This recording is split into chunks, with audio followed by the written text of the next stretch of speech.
Virus, China और 23 जनवरी के बीच में कुछ तो गड़बड़ है। आप सोच रहे होंगे कि मैं मजाक कर रहा हूं, मगर ये जो रिपोर्ट्स हैं, जो पब्लिश्ड हैं, ये मजाक नहीं है। और अगर इनके ऊपर आप नजर डालोगे और थोड़ा सा दिमाग लगाओगे तो आपको लगेगा कि ये मजाक नहीं, ये बहुत सीरियस बात है। 23 जनवरी इंपॉर्टेंट क्यों है?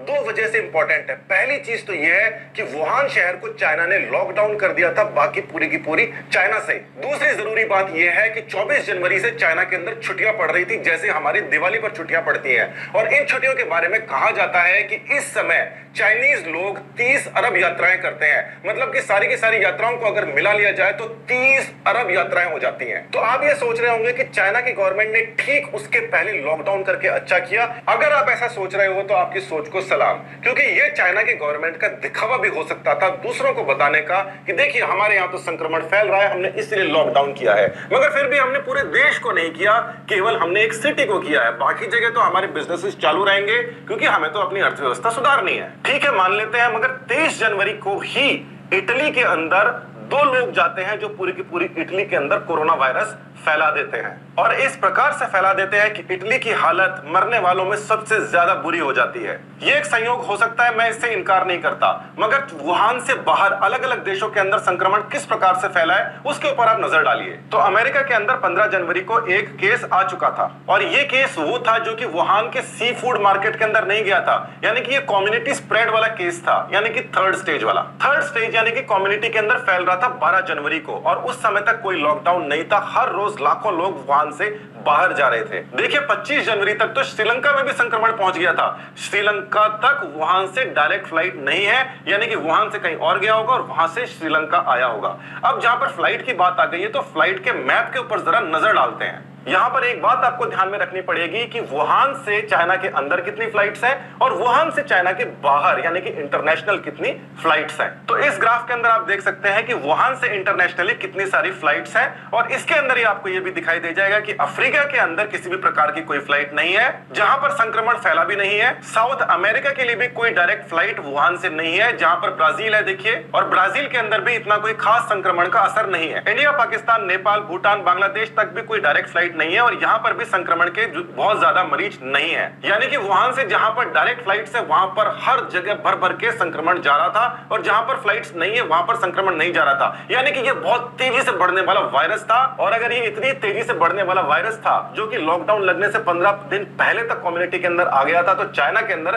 कितना फैलना चाहिए। वुहान से चाइना के अंदर देखिए कितनी बढ़िया कनेक्टिविटी है। ये जो नीले और नारंगी आप रंग देख रहे हैं, स्पॉट्स देख रहे हैं, ये वो जगह है जहां पर वुहान से डायरेक्ट फ्लाइट्स जाती हैं। साथ ही में इस ग्राफ के अंदर आपको दिखाई दे रहा है जो वुहान से इंटरनेशनल फ्लाइट्स जा रही हैं। तो इन दोनों के अंदर आपको जो अंतर है वो साफ नजर आ रहा है कि चाइना के अंदर बहुत ज्यादा फ्लाइट्स है डोमेस्टिक, जैसा कि हमेशा होता है, और चाइना के बाहर फ्लाइट्स कम है, इंटरनेशनल फ्लाइट्स कम है, जैसा कि अक्सर होता है। क्या आप इस बात को मानने को तैयार हैं कि एक आदमी अगर इंटरनेशनल फ्लाइट पकड़ता है तो 100 आदमी डोमेस्टिक फ्लाइट पकड़ते हैं? एक आदमी बाहर जाता है तो 100 कम से कम कंट्री के अंदर घूमते हैं। ये तो बहुत साधारण सी बात है। चाइना का रेल नेटवर्क भी बहुत ज्यादा स्ट्रांग है, और वहां की जो कनेक्टिविटी है पूरे चाइना से बहुत अच्छी है।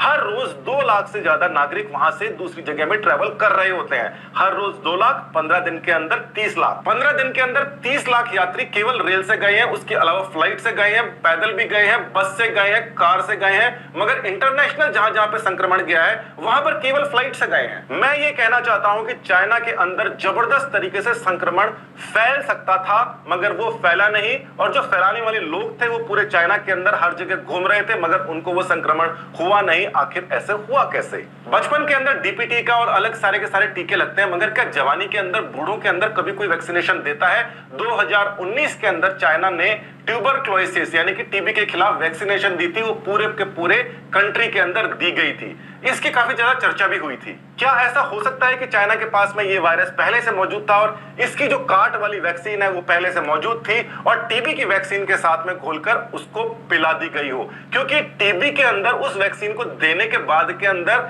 जो केसों के अंदर गिरावट है वो नहीं आई, तो फिर वो वैक्सीन दी किस लिए थी, वो भी 2019 के अंदर। साथ ही के अंदर एक और बात जो सामने आती है कि वुहान के अंदर फिर उस वैक्सीन का क्या हुआ। क्या सरकार ऐसा कर सकती है कि अलग अलग शहरों में अलग अलग बैच दे दे, जहां पर एक शहर का जो बैच है, जहां पर दिखावा करना है कि यहां से संक्रमण हमें फैलाना है, वहां पर जानबूझ के वहां के लोगों को वो टीका नहीं लगाए, वो इम्यूनिटी नहीं दे? क्या ऐसा हो सकता है? बिल्कुल हो सकता है। सरकारें चाहे तो ऐसा कर सकती हैं। 23 जनवरी पर हम दोबारा से आ जाते हैं। 23 जनवरी को चाइना का एक छोटा सा शहर आइसोलेट कर दिया गया, जो कि 15 दिन से कम्युनिटी ट्रांसमिशन फैला रहा था, और केवल एक शहर आइसोलेट किया गया, पूरा का पूरा चाइना नहीं किया गया। जिस दिन चाइना के अंदर लॉकडाउन किया गया, केवल एक छोटे से शहर वुहान शहर में, वहां पर भी चाइना के लोग जिस प्रकार से इंडिया वाले लोग पलायन कर रहे थे, वो वहां पे पलायन करते देखे गए थे। ये रिपोर्ट देखिए, रॉयटर्स की इस रिपोर्ट के अंदर साफ तौर पर लिखा गया है कि ट्रैवलर्स जो है वो चाइना का लॉकडाउन को बीट कर रहे हैं, यानी कि उसको पछाड़ रहे हैं, और वो ब्रिज से दूसरी जगह जाते हुए दिखाई दे रहे हैं। लोग तो हर जगह वही होते हैं, जिसको साधन नहीं मिलता वो पैदल चले जाता है, यानी कि संक्रमण फैल रहा था। और जिस हिसाब से इंटरनेशनली संक्रमण फैल रहा था, वुहान के हर दूसरे आदमी को वो संक्रमण था, और वो हर दूसरी जगह जा रहा था। और एक इंटरनेशनल फ्लाइट पर 100 लोग डोमेस्टिकेटेड फ्लाइट से जाते हैं, 10,000 लोग ट्रेन से जाते हैं, और 1 लाख लोग कुल मिला के अलग अलग रिसोर्सेज से इंक्लूडिंग ट्रेन एक जगह से दूसरी जगह जाते हैं। यानी कि इस बात की संभावना कि बहुत सारे इंटरनेशनली टूरिस्ट के अंदर से एक संक्रमित मरीज इंटरनेशनल फ्लाइट पकड़ के ले जाए, वो उतनी ही है जितनी 1 लाख लोग विद इन कंट्री फैल जाए। इसका मतलब किसी भी प्रकार से संक्रमण तो बचाया ही नहीं जा सकता था, मगर एक चीज उनको बचा सकती थी, उनकी वैक्सीन इम्यूनिटी, जो कि 2019 के अंदर ही बाकी सभी जगह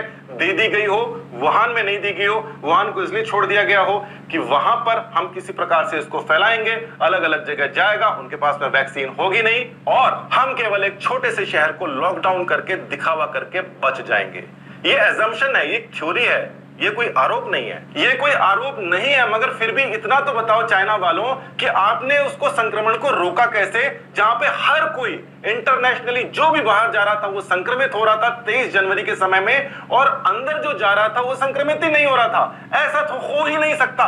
जो वैक्सीन आपने बनाई है, अपने लोगों को दी है, बूढ़ों तक को दी है, वो वैक्सीन का खुलासा करो, पूरे के पूरे विश्व को इस आपदा से बचाओ। अगर यह आपदा तुम्हारे द्वारा जानबूझ के तैयार की हुई नहीं है तो। ये सारी की सारी रिपोर्ट्स उन बहुत सारी हजारों रिपोर्ट्स में से कुछ है, जिसका इस समय कई अलग अलग लोग, कई अलग अलग देश अपनी अपनी ब्रांचेस के अंदर स्टडीज कर रहे होंगे, और वो उन सभी संभावनाओं के ऊपर विचार कर रहे होंगे, और दिमाग के अंदर ये उनके सभी के जरूर होगा, कहीं ये बायोलॉजिकल वेपन तो नहीं है, या फिर ये केवल एक एक्सीडेंट तो नहीं है। मगर ये एक्सीडेंट में इतने सारे संयोग कैसे हो गए?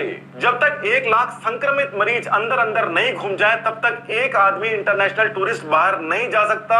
चाइना में टोटल 1 लाख लोगों को संक्रमण ही नहीं हुआ। एक छोटे से शहर को लॉकडाउन किया गया, जब वो 3rd लेवल भी क्रॉस कर चुका था, उसके बाद भी संक्रमण नहीं होता, और दूसरी जगह पूरे का पूरा विश्व इस समय संक्रमित घूम रहा है। कहीं ऐसा तो नहीं है कि चाइना के अंदर दूसरा वायरस घूम रहा है, और चाइना के बाहर इंटरनेशनल फ्लाइट्स के ऊपर दूसरा वायरस घुमा दिया गया, जिसके ऊपर सरकारों की अभी तक नजर नहीं है, जो कि एयरबॉर्न ट्रैवल कर रहा है, जबकि अंदर वाला जो वायरस है वो एयरबॉर्न ट्रैवल नहीं कर रहा। शंघाई के अंदर 5-7 मरीज, क्या बात है यार। जिस समय अमेरिका, कनाडा सब जगह मरीज पहुंच गए हैं, तो शंघाई के अंदर 6-8 मरीज पहुंचे, ये क्या बात है। हर दूसरा आदमी जो चाइना से बाहर जा रहा है वो संक्रमित होकर जा रहा है, और लाखों लोग 15 जनवरी से लेकर 23 जनवरी तक पूरे चाइना के अंदर घूम रहे हैं, उनके अंदर संक्रमण का नामो निशान ही नहीं है। अब आप ये बात बताइए कि वायरस को विदेश यात्रा तो पसंद है, मगर उसको चीन के अंदर जो यात्रा कर रहे हैं उसके द्वारा संक्रमण फैलाना पसंद नहीं है। 2-4 पेशेंट्स जो है वो शंघाई में भी जा रहे हैं, दूसरे शहरों के अंदर भी जा रहे हैं, और 2-4 जो पेशेंट्स है वो दूसरी कंट्रीज के अंदर जा रहे हैं। दूसरी कंट्रीज जो है लॉकडाउन करने के बाद भी कंट्रोल नहीं कर पा रही। चाइना ने केवल वुहान को लॉकडाउन किया और वहां पर कंट्रोल हो गया। टीबी की वो वाली वैक्सीन जिसके ऊपर 2019 में चाइना जैसा देश अरबों डॉलर खर्च कर देता है अपने नागरिकों के ऊपर, और उसी वैक्सीन के ऊपर अमेरिका वालों का भी ध्यान है। और वो ये भी कह रहे हैं, कुछ रिपोर्ट्स के अंदर उन्होंने ये भी कहा है कि ये वाली जो वैक्सीन है 10 महीने से पहले अगर किसी को लगी हुई है तो उसके अंदर भी संक्रमण के जो चांसेस हैं वो काफी कम है। क्या ये ड्रामा है? क्या ये मजाक है? क्या है ये? बहुत सारी चीजें हैं जिसका मैंने वीडियो में जिक्र नहीं किया है, मगर साइंटिस्टों को पता है, वो इसके ऊपर गौर कर रहे हैं। एक और गौर करने वाली बात जो ये है कि चाइना ने जो अपना डेटा दिया है, प्राइमर्स वगैरह जो दिए हैं, उनकी जो इंफॉर्मेशन दी है, उसने कोई सैंपल नहीं दिया है, उसने कागज के अंदर या डेटाबेस के अंदर से जाकर एक जीनोम दिया है या जेनेटिक कोड दिया है, जिसको मैच करके आप वायरस का पता लगा सकते हैं। यानी कि दिया अभी तक कुछ भी नहीं है उसने, और ये आरोप चाइना के ऊपर हर कोई लगा रहा है। मैंने तो कहा ही था शुरू में, ये कोई मजाक नहीं है, ये सीरियस बात है। अब आपको भी लग रहा होगा जरूर, सीरियस तो है, मगर कैसे ना कैसे हम इससे बाहर निकलेंगे। और अगर ये बायोलॉजिकल वेपन रहा तो चाइना की खैर नहीं। इंडिया के अंदर बायोलॉजिकल वेपन्स नहीं बनाते, किसी भी प्रकार की कोई लैब नहीं है, मगर जो प्रेजेंट लीडरशिप है हमारी, वो किसी को छोड़ती नहीं है। ध्यान रखना इस बात का। धन्यवाद। जय हिंद।